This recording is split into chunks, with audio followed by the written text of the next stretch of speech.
Quand tu penses que tout est désespéré dans ta vie, pense au homard qui se trouvait dans l'aquarium du Titanic. Alors je voudrais simplement tout d'abord un petit peu vous faire part de l'actualité. Juste une première chose, il y a une petite polémique dernièrement parce que j'ai un peu remis en cause là, enfin j'ai un peu beaucoup l'histoire de Sœur Faustine. Je ne sais pas si certains connaissaient avec l'histoire de son miséricorde divine, voilà. Et alors en fait je ne fais que m'appuyer, c'est pas une invention personnelle, hein, sur la condamnation de Sœur Faustine en 1958, voilà, par le Saint-Office. Cette condamnation, elle était irrévocable, elle était claire et nette, elle pouvait pas y avoir d'appel, parce que il y avait une enquête qui était très sérieuse qui avait été faite, hein, bon, je ne vais pas rentrer dans les dessous, et surtout le fondement théologique. Alors après, ils ont cru réviser, on va réviser cette condamnation, parce qu'il y avait des textes qui auraient été rajoutés ou retrouvés, mais en fait ces textes ne rajoutent rien du tout et ne changent pas du tout la substance du message de Sœur Faustine. Alors pourquoi je m'en suis pris un petit peu j'ai repris plutôt cette condamnation, parce que d'abord ça se répand un peu dans nos milieux, il y a des gens qui récitent ce chapelet, bon, je dirais en toute sincérité, il y a des gens qui ont honnêtement se disent bah oui c'est bien, la miséricorde divine quand même, on ne peut pas être contre, bah non évidemment, mais le problème c'est les fondements théologiques, l'arrière-fond théologique qui y a derrière, qui était la raison de la condamnation. Alors, pourquoi c'est important? Parce que, en fait, c'est très simple.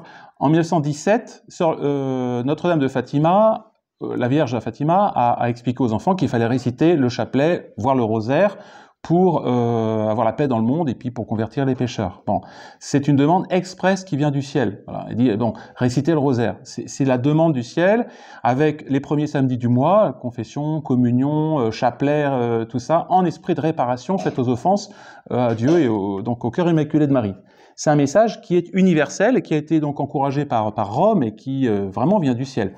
Reste la demande toujours de la consécration de la Russie qui n'a jamais été faite.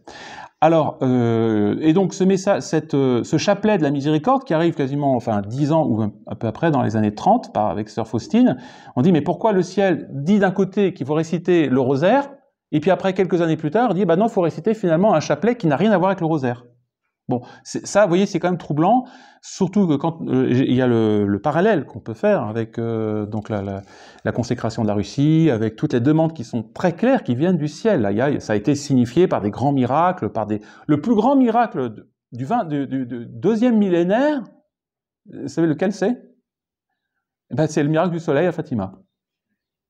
Si le ciel a voulu authentifier ce message par ce miracle, quand notre Seigneur faisait des miracles, c'était pour manifester sa doctrine, pour dire voilà ce que je dis c'est vrai, un miracle divin. Le miracle du soleil, il a été attesté par des milliers de personnes, même par les anticléricaux. Je suis désolé, Sœur Faustine, voilà, il n'y a pas ça. Hein. Donc voilà, ça je pense que c'est la raison principale pour laquelle voilà. L'autre raison, c'est une notion biaisée. Alors, qui n'est pas franchement directement perceptible, enfin qui existe quand même dans les écrits de Sœur Faustine. J'ai lu ça et c'est pas bon. On voit bien ça. Et alors, ce qui est intéressant, c'est qu'au même moment, dans les années 30, vous avez une sœur qui est très connue, Sœur Josefa Menendez, qui elle est à mon avis, une grande sainte et qui est complètement ignorée. Hein. Alors pour elle, pour le coup, là quand on lit ce que c'est que la dévotion au Sacré-Cœur, on voit vraiment un message, je vous invite à lire un appel à l'amour. Alors là, vous avez vraiment la dévotion au Sacré-Cœur, dans sa substance, qui est le prolongement de la révélation à Sœur Marguerite, Sainte Marguerite Marie à la Coque. Hein. C'est vraiment la même chose. Hein.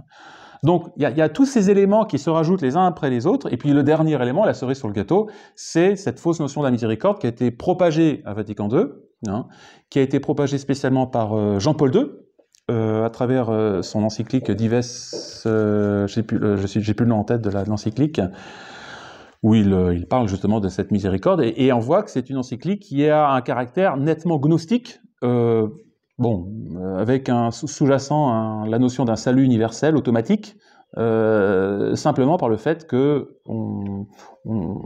je dirais, on est homme, voilà, en raison de la dignité humaine. Voilà. Donc, tous ces éléments font que ce message de Sœur Faustine, à mon avis, vient, pour dire les choses clairement, vient du diable. Voilà. C'est pas... je dirais, c'est pas exagéré de dire. Alors on dit, mais quand même, Sœur Faustine a été canonisée.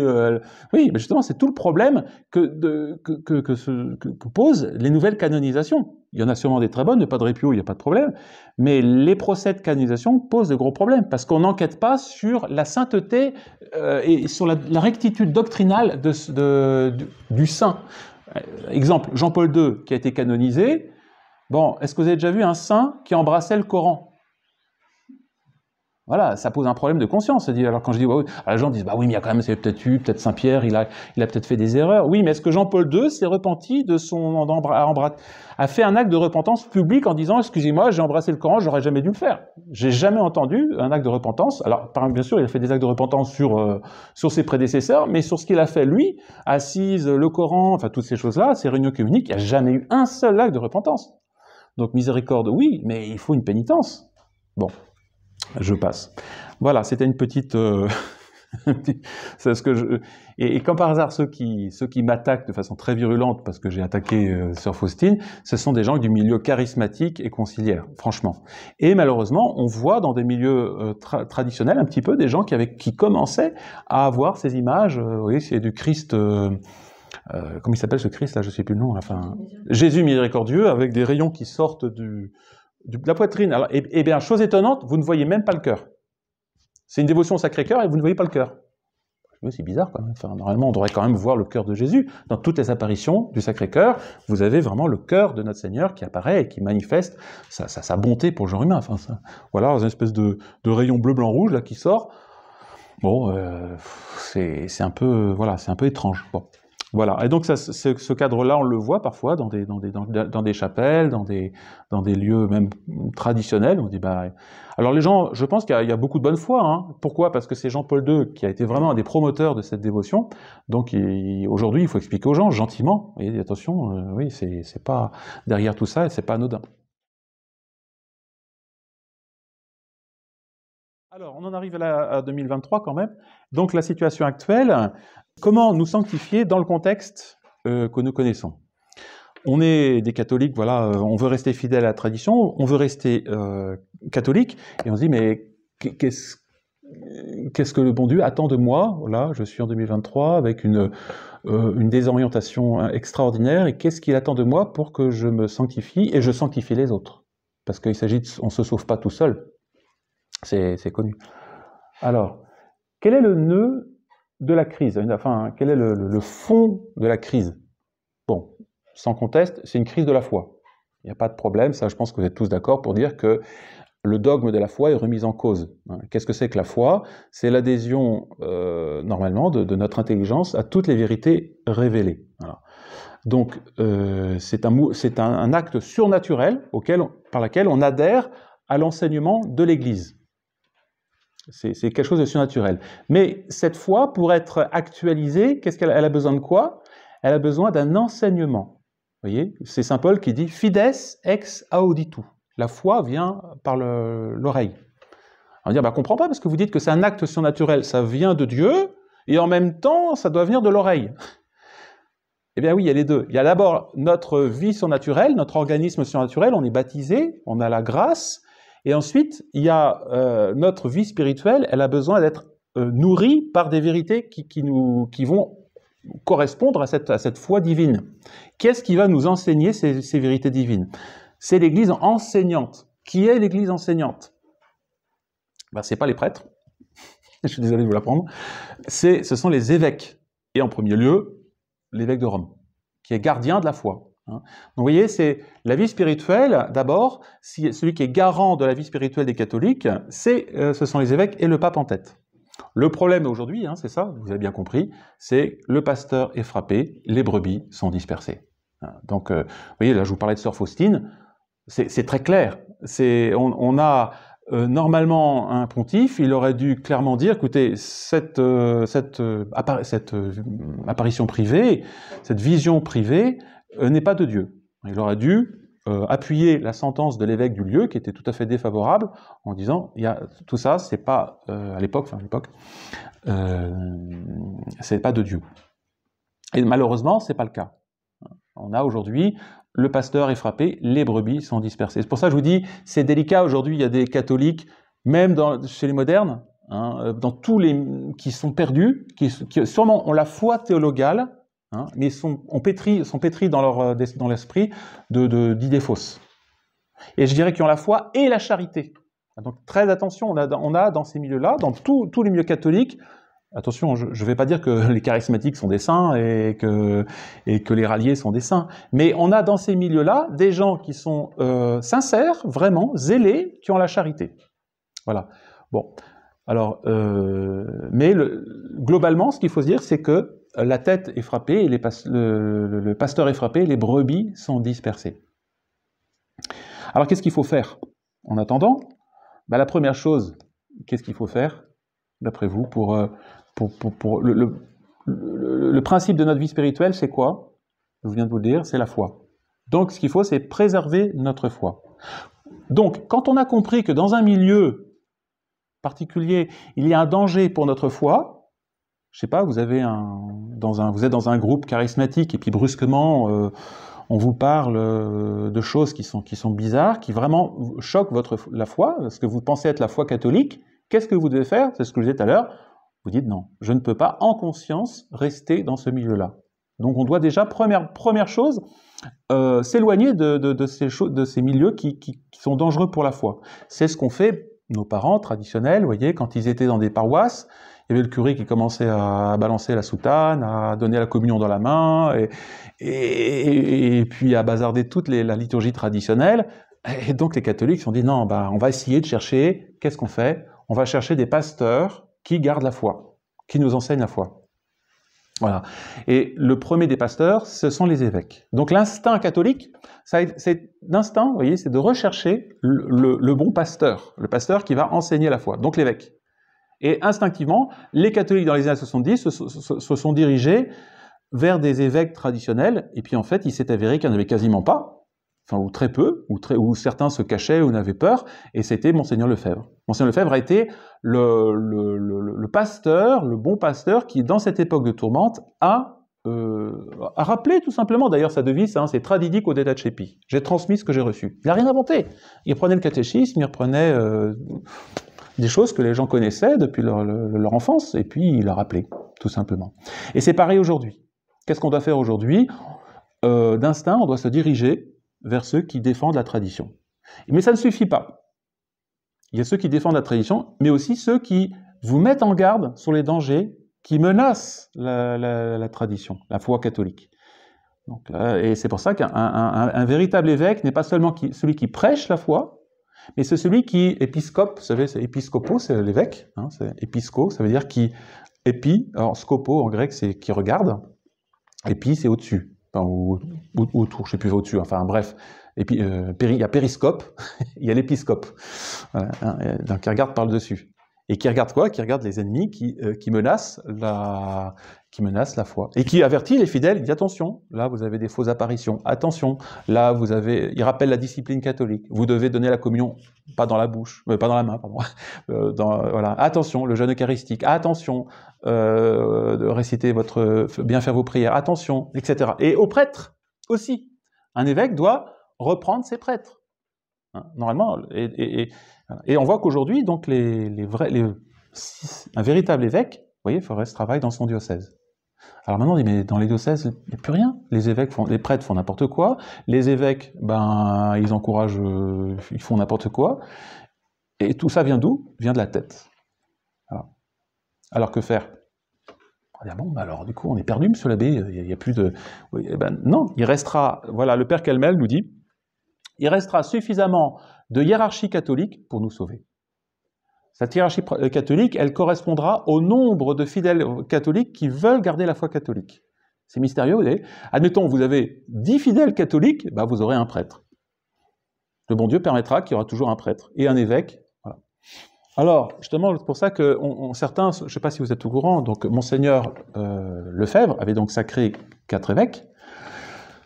Voilà. Et fondé cette fraternité sacerdotale Saint-Pie X dans le but, justement, de faire des prêtres traditionnels, et ensuite... Voilà.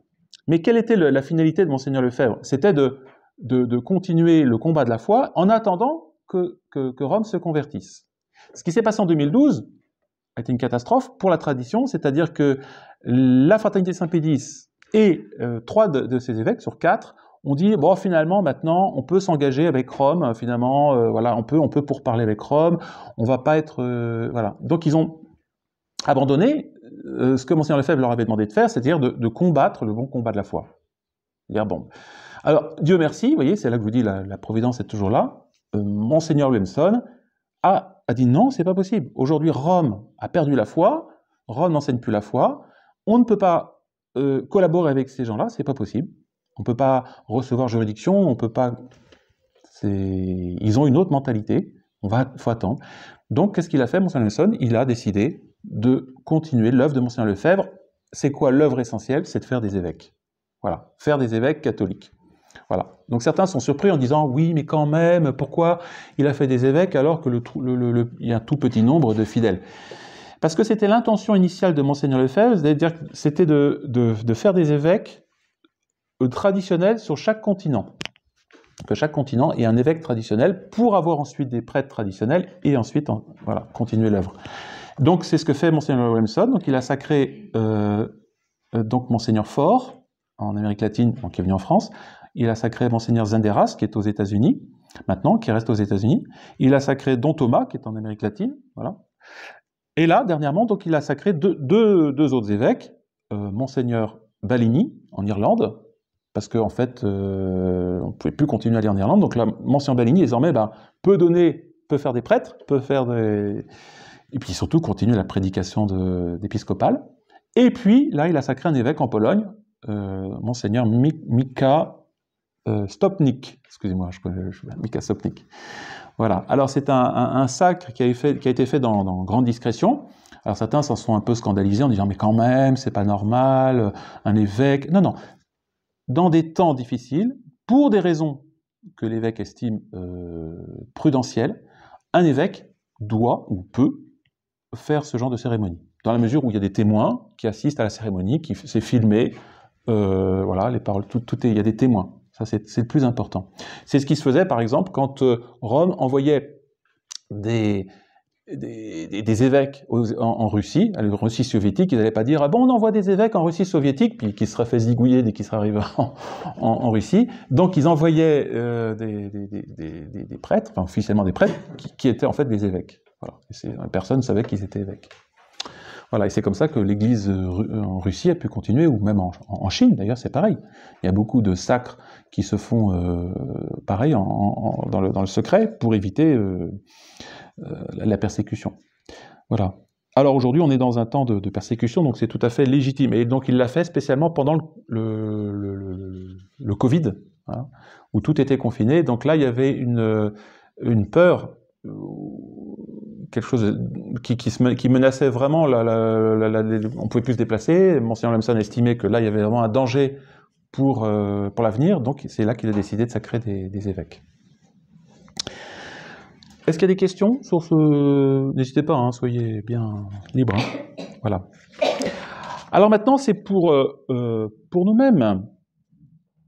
Dans quelles conditions vivons-nous? Donc là, je vous ai dit, le pasteur est frappé, les brebis sont dispersées. Qu'est-ce qu'on doit faire? Alors, vous avez un auteur, que j'en ai déjà parlé il y a quelques années, mais je voudrais vraiment y revenir. C'est Jean Vacquier. Est-ce que vous connaissez Jean Vacquier? C'est un catholique, on pourrait dire vraiment un bon... Il faut que je retrouve Jean Vacquier, La bataille préliminaire. Il a écrit un ouvrage qui s'appelle La bataille préliminaire, un petit ouvrage, un petit fascicule qui fait quelques pages. Et vous devez tous l'avoir lu, ce petit ouvrage, parce que je pense que c'est la clé de ce qu'on doit faire, nous. Voilà. Pourquoi? Il explique en fait dans ce petit ouvrage, La bataille préliminaire, en fait qu'on est dans une situation qui nous dépasse humainement. On n'est pas dans un combat, ça s'appelle la bataille préliminaire, oui c'est ça. On n'est pas dans un combat naturel. On est dans un combat qui est essentiellement surnaturel. Nous avons affaire à des forces, vous voyez, maintenant on se trouve avec une papauté qui est gangrénée, on se trouve avec un clergé qui est moderniste, on se retrouve avec un État maintenant policier, hein, qui veut maintenant tout numériser, je sais pas, même vos permis de conduire maintenant, ils veulent tout sera numérisé, on va arriver bientôt à la monnaie numérique. On y arrive, hein, tout ça, c'est... Bon, on y arrive. Enfin, en tout cas, ils veulent y arriver. Je ne sais pas s'ils vont y arriver, mais enfin, on voit bien qu'on est dans un état qui va progressivement enserrer, mais complètement, l'individu. Et pensez bien que vous êtes dans le collimateur. Enfin, les catholiques, faut pas croire que c'est fait pour la masse. C'est fait pour déraciner. C'est un combat contre le Christ. C'est clair. Donc l'objectif, c'est vous. L'objectif, c'est déchristianiser, enlever du cœur des hommes la foi qui sauve. C'est le démon qui veut régner, et le démon, il ne peut pas supporter qu'il y ait des catholiques qui gardent la foi. C'est pas possible. C'est contradictoire avec son règne. Donc, on est dans un système, et d'ailleurs que Jean Vacquier explique bien, ce qu'on appelle le nouvel ordre mondial, enfin, on y entre petit à petit, c'est le règne de Lucifer. Alors, voilà ce que dit cet auteur qui écrit une personne qui a écrit à Monseigneur Williamson. Il dit, dans ce contexte, nous apercevons une solution, une intensification de vie spirituelle pour capter l'aide de celui qui seul peut vaincre notre ennemi. Qui peut vaincre aujourd'hui ce pouvoir bestial? Cette espèce de pieuvre, vous voyez, qui enserre, pour prendre une image, hein, vous avez la terre, on a l'impression d'être enserré dans une espèce de carcan, vous voyez, indestructible. Dis-nous, qu'est-ce que nous, petites créatures, pouvons faire contre les puissances des ténèbres? Rien. Enfin, humainement, rien. Hein. Même si vous appelez, à la limite, même si vous étiez plus riche que Bill Gates, vous ne pourrez rien faire. Ça, c'était l'illusion, vous voyez, par exemple, de ceux qui disent « Ah, Trump est très riche et donc il va pouvoir, enfin, ça y est, casser le mondialisme. » Non. Même la Russie ne pourra pas. Même la Russie, avec son arsenal militaire, même si elle arrive à vaincre l'OTAN, elle ne pourra pas. C'est un système qui est diabolique. On le voit bien nous-mêmes, hein, on sent bien qu'il n'y a pas tellement d'échappatoire. Donc, ce qu'il faut faire, c'est comme lorsqu'on fait un exorcisme. Qu'est-ce que vous faites quand vous faites un exorcisme? Excusez-moi, vous n'en avez pas fait, je pense pas. Mais qu'est-ce qu'on fait quand on veut chasser le démon? Quand vous voulez chasser... je prends un truc tout bête. Quand vous voulez chasser une tentation, vous avez une tentation violente, qu'est-ce que vous faites? Vous priez. Vous ne pouvez pas faire autrement. Si vous priez pas, vous tomberez. Vous tomberez. Et pour ça que les païens ils disent, mais comment vous faites pour chasser l'impureté, tout ça? On prie. Comment vous faites pour garder la chasteté? On prie. Ah bon? Oui, il n'y a que ça. Donc vous voyez déjà, à titre personnel, vous voyez? Donc, a fortiori, à titre collectif. Alors, on doit capter l'aide de celui qui seul peut vaincre notre ennemi, mais qui diffère actuellement son aide parce qu'elle n'est pas sollicitée suffisamment avec sérieux.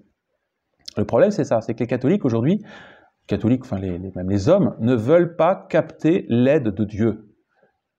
Et alors on fait de l'activisme, on fait de la politique on fait de la politique au jour le jour, mais on ne fait pas ce qu'on doit faire.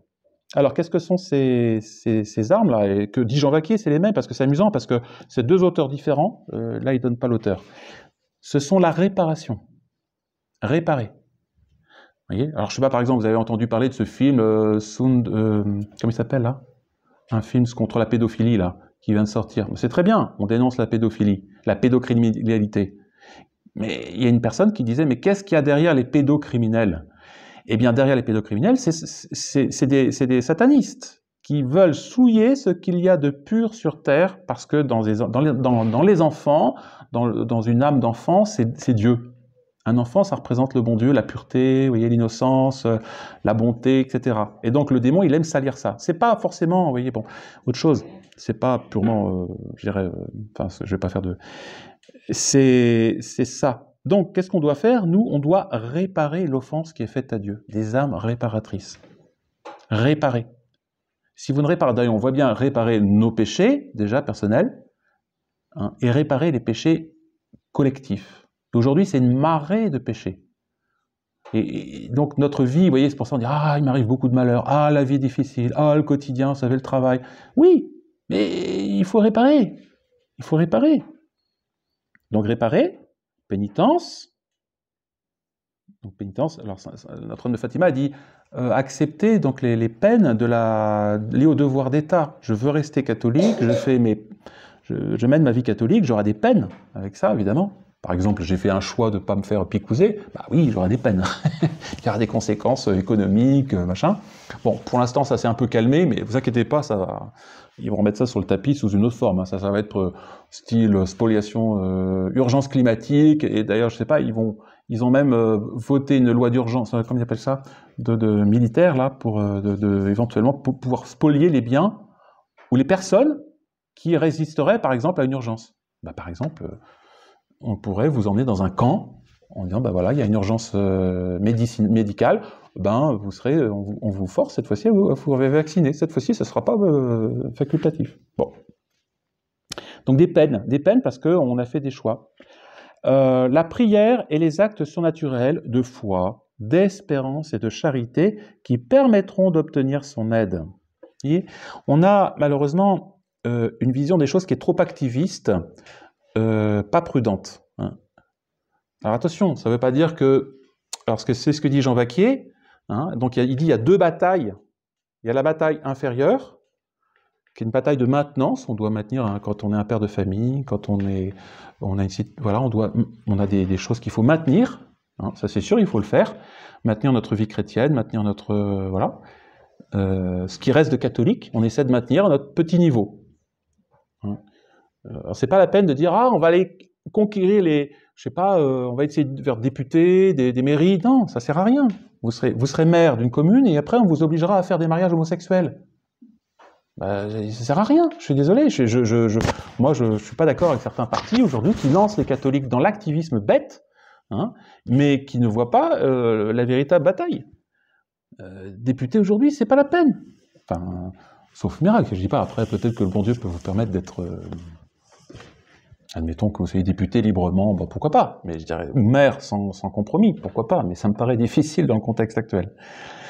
Donc ça, c'est la bataille inférieure. Mais nous, ce qui nous importe, enfin ce qui est important, c'est la bataille au-dessus, hein, qui consiste justement à déraciner ce pouvoir diabolique. Et c'est ce que dit Jean Vacquier, extirpation du pouvoir de la bête, hein, et restauration du pouvoir de droit divin, c'est-à-dire la monarchie. Là aussi, il y a des gens, ils militent dans la République en se disant oui, dans le système, on continue dans le système parce qu'on pourra. Bah oui, bien sûr. Oui. Ça s'appelle le ralliement, en un mot. Et ça a été un échec et ça l'est toujours. On voit le Front National, hein, c'est ce que ça donne aujourd'hui. Aujourd'hui, le Front National est plus à gauche on dirait que c'est un parti de gauche. Donc pour un catholique, c'est pas possible, quoi. Alors, ce double objectif, donc de déraciner le pouvoir de la bête et la restauration du pouvoir de droit divin, est radicalement impossible à atteindre pour la minorité réactionnaire actuellement neutralisée qu'elle est par l'appareil maçonnique. Donc je vous disais, député aujourd'hui, pas possible. Et cependant, nous savons, voilà, et on s'appuie là-dessus, vous voyez, on s'appuie pas sur des espérances humaines. C'est le problème des gens à chaque fois qui disent « ça y est, les élections, vous allez voir ce que vous allez voir, là, Zemmour va arriver, et puis plus rien, quoi. Puis Marine Le Pen, zut, on a eu 49%, la prochaine fois, ce sera la bonne. » Ben non. Non, c'est de l'illusion. Et cependant, nous savons, grâce aux promesses qui ont été faites par le Sacré-Cœur à Sainte Marguerite Marie, vous voyez, pas à Sœur Faustine, et à tant d'autres âmes privilégiées que cette bataille se déroule déjà invisiblement et qu'elle progresse inexorablement vers la finalité victorieuse qui lui est réservée.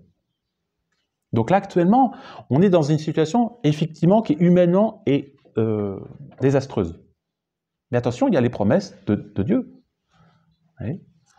On est humainement dans une situation désespérée. Voilà. Alors, je fais une petite touche d'humour. Enfin, quand tu penses que tout est désespéré dans ta vie, pense au homard qui se trouvait dans l'aquarium du Titanic. Et oui, nous, on est le homard dans l'aquarium du Titanic, et on se dit, non, mais là, imaginez, c'est fini, quoi. On va être mangé tout cru bientôt, quoi. Qu'est-ce qu'il y a autour du Titanic? Il y avait l'océan. Et ben c'est tout, c'est ça. On est un peu dans une petite la barque, enfin une espèce de pince maçonnique. Et en gros, ben il y a un moment ou un autre où le bon Dieu va casser tout ça, et on va se retrouver, je dirais, dans une situation normale. Bon. Alors, cette bataille supérieure, donc que nous devons mener, elle pèse sur un petit nombre, dit Jean Vaquier. Vous voyez, toujours l'illusion, non, non, il faut du nombre, il faut qu'on fasse du chiffre sur YouTube, il faut qu'on touche le maximum de membres. Non. Voilà. Elle est menée par la même minorité sur laquelle pèse déjà la bataille inférieure. Donc vous avez le poids de la bataille inférieure, du quotidien à mener. Mais en plus, vous avez la bataille supérieure. C'est le plus important pour vous. Vous voyez, donc ne perdez pas de vue que vous avez à mener cette bataille inférieure. Bon, voilà, il faut rester catholique. Mais attention, repose sur vos épaules la bataille supérieure, c'est-à-dire l'extirpation du pouvoir de la bête. Elle se terminera par un miracle de résurrection, comme à Fatima. Pourquoi Notre-Dame à Fatima a permis ce grand miracle du soleil?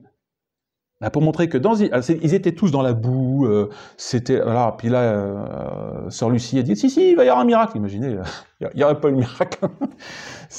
Et il y a eu le grand miracle. Voilà. Je ne sais plus combien ils étaient de personnes, j'ai plus le nombre de personnes présentes, mais c'était... Alors le petit nombre, hein, c'est la Salette Notre-Dame qui le dit, hein, elle le dit clairement, ce petit nombre... Combattez, enfants de lumière, vous, petit nombre qui y voyez. Voilà. Alors, on a été assez étonnés pendant le confinement, pendant la dictature covidique, il y a des gens qui ont un peu ouvert les yeux, puis maintenant on a l'impression qu'ils ont fermé, quoi. Et bon, alors nous ne fermons pas les yeux, on sait que nous sommes toujours dans une situation diabolique. Donc, et toujours pareil, hein, Jean Vaquier dit « Dieu se réserve toujours un petit nombre chez qui il met la foi comme en réserve ».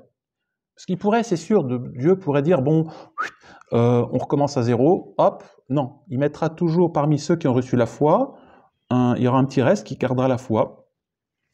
Souvent, c'est même à un seul homme qui la confie. Par exemple, Moïse n'avait que son bâton et sa foi pour faire sortir les Hébreux d'Égypte. On dit, oh oui, mais ça c'est autrefois. Ah non, c'est pareil aujourd'hui, l'économie de Dieu n'a pas changé. C'est gardé dans l'histoire de l'Église, même à chaque fois, les réactions aux grandes hérésies, c'est Arius, vous avez quoi, Saint Athanase et Saint Hilaire. Bon, je ne dis pas que les autres évêques n'avaient pas la foi, mais ceux qui combattaient pour la foi. Voilà. Cette réserve de foi a été constituée, Dieu n'intervient en personne qu'à la dernière minute, quand tout espoir humain est perdu. C'est pour ça que le bon Dieu, il veut nous faire toucher là, comme le homard dans le Titanic, hein, il dit non, c'est fini. Voilà, je suis dans ma c'est fini, voilà. Et donc là, il était bien évident qu'un sauveur ne sauve que quand tout est perdu. Alors, pour que le déploiement de la puissance divine soit manifeste, il faut que la réserve de foi ne soit plus qu'un rien, c'est-à-dire très peu de choses.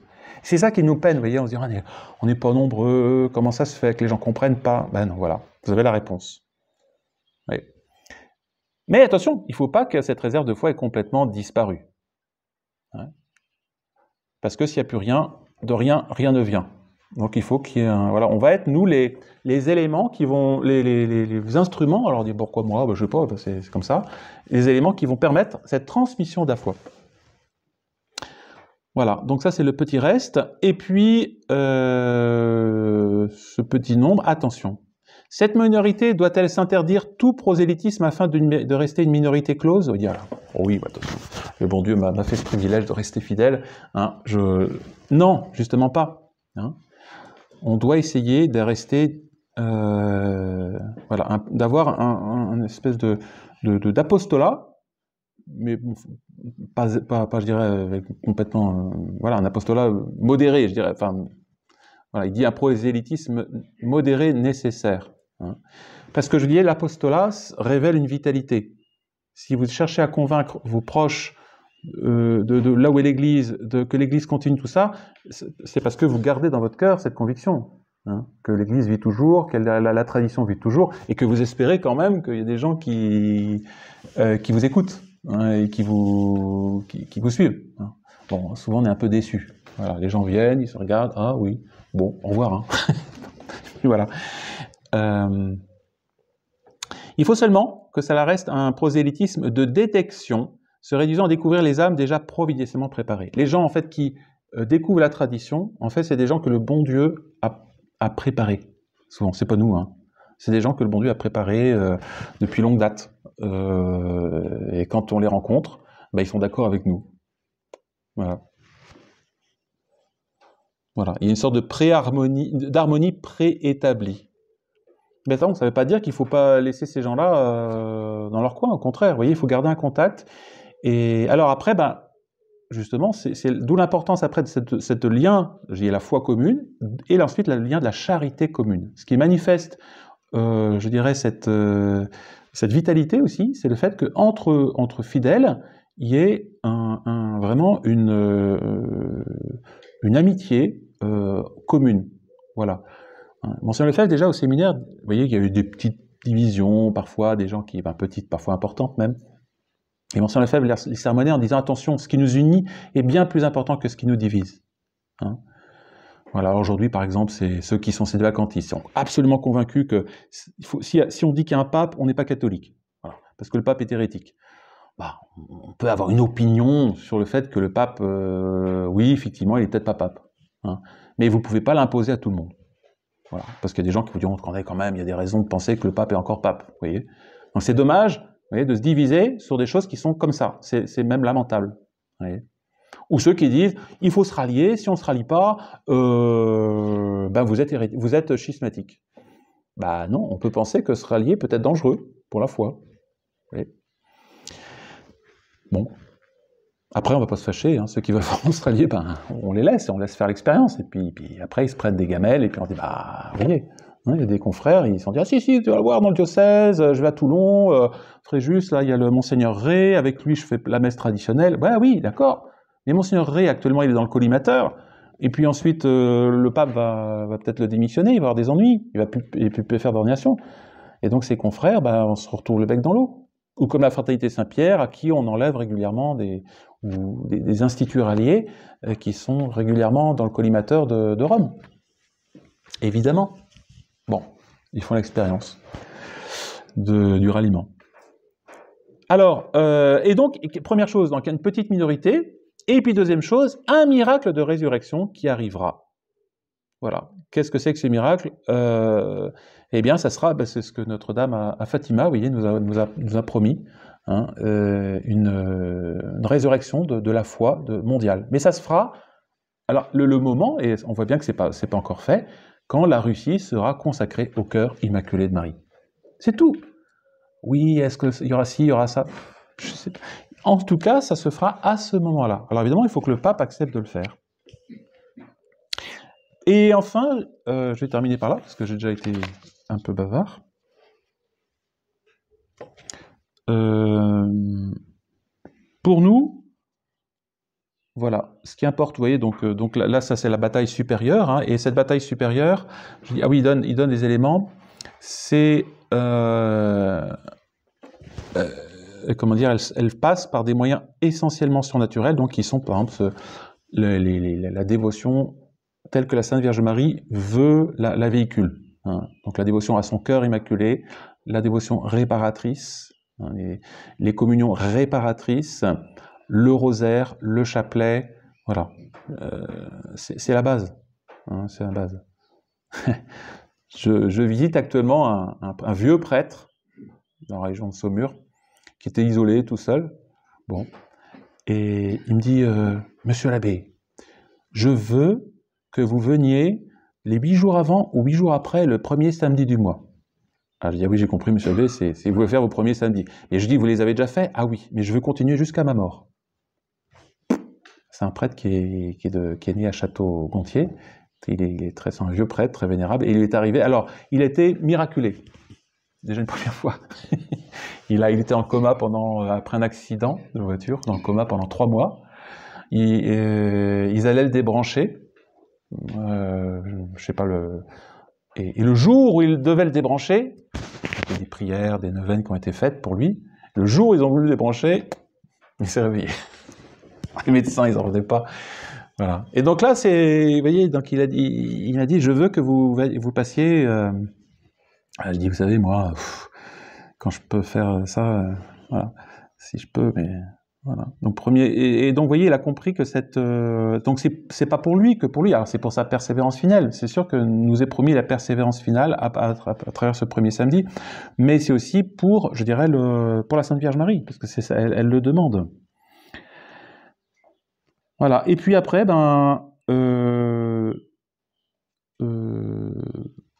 voilà, vivre au quotidien. Voilà ce que disait un... Repensons aux chrétiens des premiers siècles en pleine persécution, ceux d'entre eux qui attachaient trop leur regard sur les persécuteurs, les instruments de torture ou les bêtes sauvages, oubliant le Dieu d'amour qui les appelait à le rejoindre, ne voyaient plus que le danger, la douleur, la peur et finissaient par apostasier. Il ne manquait Voilà, donc c'est parce que voilà, il ne manquait pas d'informations claires, mais leur foi n'était pas suffisamment forte et n'avait pas été suffisamment nourrie par une prière ardente. Donc il faut tenir les deux côtés. Vous voyez, notre union à Dieu de façon quotidienne et bien sûr cette union à Dieu qui doit aussi viser cette bataille supérieure, c'est-à-dire ce déracinement du pouvoir de la bête.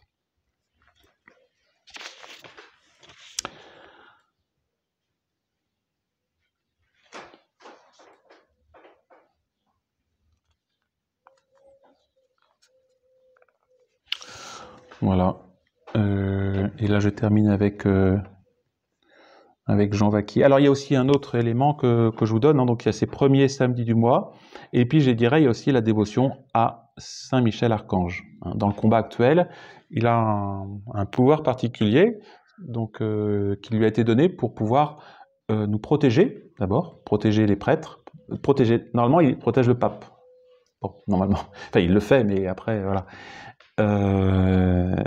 Mais je ne sais pas si cette messe du 29 juin, elle est très belle, parce que vous avez les chrétiens, donc Saint-Pierre est emprisonné, et il est en prison, hein, donc les persécuteurs emprisonnent le pape, c'est le cas aujourd'hui, on peut dire, Rome est complètement sous la coupe des ennemis de Dieu, c'est clair, c'est très clair, la franc-maçonnerie, on pourrait dire aujourd'hui, mène le bal à Rome. Que font les chrétiens à l'époque de Saint-Pierre? Qu'est-ce qui est dans les évangiles? Qu'est-ce qu'ils font? Ils prient. Ils prient pour la délivrance de Saint-Pierre. Et il y a un ange qui le libère, ça doit être Saint-Michel, hein, toutes les portes de la prison s'ouvrent. Toc, toc, toc, toc, hein, et on pourrait dire que c'est ce qui va se passer. Si on prie bien Saint-Michel Archange, toutes ces barrières mentales qui sont dans la tête du pape, ou tous ces ennemis qui sont en train de faire leur plan, vous voyez, pour mettre l'Église catholique au service des mondialistes, tout ça va exploser, parce que les anges, les archanges sont bien plus puissants que tout ça, donc il faut prier Saint Michel Archange, et particulièrement le grand exorcisme, spécialement écrit par Léon XIII, pour justement déraciner ce pouvoir de Lucifer sur Rome. Là, c'est impressionnant, dans cet exorcisme, je vous l'ai déjà dit, hein, je le répète, dans cet exorcisme, il est dit que là où a été établi le siège de Pierre, là, ils ont établi le trône de leur abomination. C'est Léon XIII qui écrit ça. Donc il voyait bien que Rome va être complètement sous la coupe du démon, et donc il dit aux catholiques, priez Saint Michel pour chasser les intrus de Rome. Voilà. Alors donc, vous pouvez par exemple porter le scapulaire, hein, je vous invite à le porter, c'est un signe de protection et de Saint Michel. Et puis tous les premiers mardis du mois, parce que les mardis sont consacrés aux anges, hein, dévotion aux anges, donc le lundi c'est la Trinité, mardi les anges, mercredi Saint Joseph, jeudi l'Eucharistie, vendredi la Passion, samedi la Sainte Vierge. Voilà. Vous le saviez peut-être pas. Et donc chaque jour, et donc mardi les anges, et donc le premier mardi du mois, c'est Saint Michel Archange. Voilà. Donc premier mardi du mois, vous vous dites, bon voilà, vous programmez sur votre ordinateur, je fais sonner mon téléphone, premier mardi du mois, je fais sonner mon téléphone, pour réciter le grand exorcisme en commun avec tous ceux qui font partie de la confrérie de Saint Michel Archange. Ils sont nombreux déjà à le faire. Voilà. Donc faites ça, c'est là vous combattez, je dirais, vous êtes des vrais dans le combat, vraiment dans le cœur du combat, hein, dans un combat avancé de l'Église. Voilà, c'est ce que je peux vous conseiller. Et vous allez dire, mais bon, c'est en plus, est-ce que c'est ça qui va me sanctifier? Oui, parce qu'on ne peut pas se sanctifier en dehors du combat de l'Église.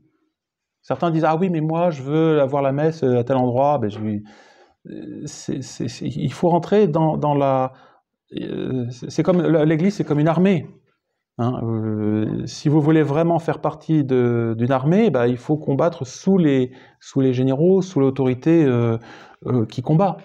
Et si vous êtes sous l'autorité de gens qui ne veulent plus combattre, qui ont abandonné les armes et qui veulent se rallier avec l'adversaire, bah, vous aurez une dévotion, oui, vous prierez, mais vous ne serez pas dans le vrai combat de l'Église. Hein. Pensez à cette phrase de saint Paul, hein, quand il a terminé sa vie, « J'ai combattu le bon combat ». J'ai combattu le bon combat. Donc il s'agit pour nous d'être dans le bon combat. Il ne s'agit pas de dire, de faire n'importe quoi, vous voyez, d'être sous l'autorité de gens qui n'ont rien compris, ou d'évêques qui font rien, ou qui sont complètement ralliés, ou même pire, qui se compromettent avec le système.